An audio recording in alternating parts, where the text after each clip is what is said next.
everybody, we are in the middle of the summertime and I hope you're enjoying your holidays. If you're chilling under a beach umbrella, what's best than free new Italian language lessons?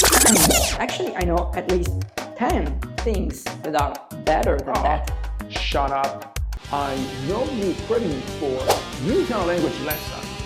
That's why in today's lesson, we're gonna cover everything you need to know about the third Italian modal verb, dovere. As I said before in the previous lessons, that I leave links down in the description and up here on a tab. The main Italian modal verbs are three. I already told you everything I know about volere and potere. What remains is dovere, modal verb that expresses the obligation of doing something. Technically, dovere translates both English have to and must. However, in English language, we can separate two meanings because we use have to when the obligation comes from the outside. I have to go to work. The obligation on going to work comes from a third-party entity, while in English language we use must to indicate that the obligation comes from ourselves. We feel the urge on being obliged in doing something. I must study more. So in both cases scenarios, these two formulas are going to be translated with Italian dovere. The first one, I have to go to work. Io devo andare, where? A lavorare. And the second example, I must study more. Io devo studiare di più. As you see, the Italian modal verb pattern, it is the same.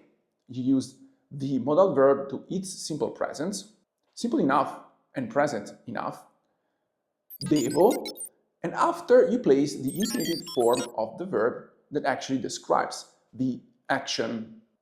Often in 90% cases scenarios, simple present it is enough. So the conjugational pattern it is the following.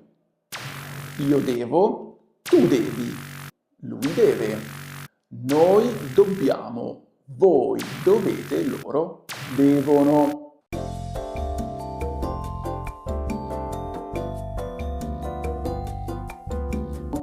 So for any of the six person, we can build a sentence where we just express the obligation of doing something.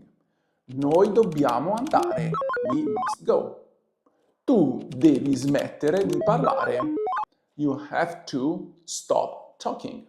Of course, because you're genius speakers, you will be interested in knowing more about different tenses. Because I can use, or I can describe actions, the obligation of doing something, but in the past form. I had to. Io dovetti. Tu dovesti, lui dovette, noi dovemmo, voi doveste, loro dovettero.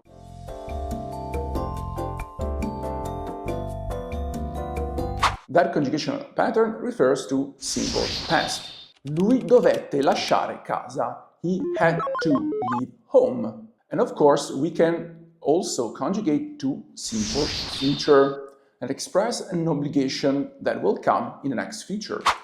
Io dovrò, tu dovrai, lui dovrà. Noi dovremo, one single M. Voi dovrete, loro dovranno. No. Loro dovranno andare al cinema. They will have to go to the cinema theater. Dovremo, remember, it is simple future because there's dovremmo with two M's. That is different because that refers to conditional mood. Present conditional will be io dovrei, tu dovresti, lui dovrebbe, noi dovremmo, voi dovreste, loro dovrebbero.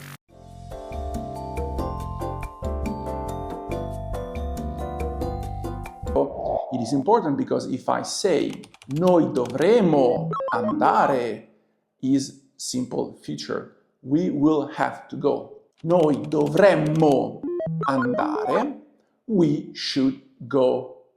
It is the conditional form.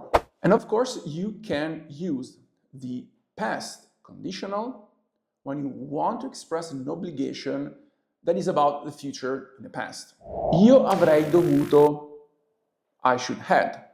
Tu avresti dovuto, lui avrebbe dovuto, noi avremmo dovuto, voi avreste dovuto, loro avrebbero dovuto.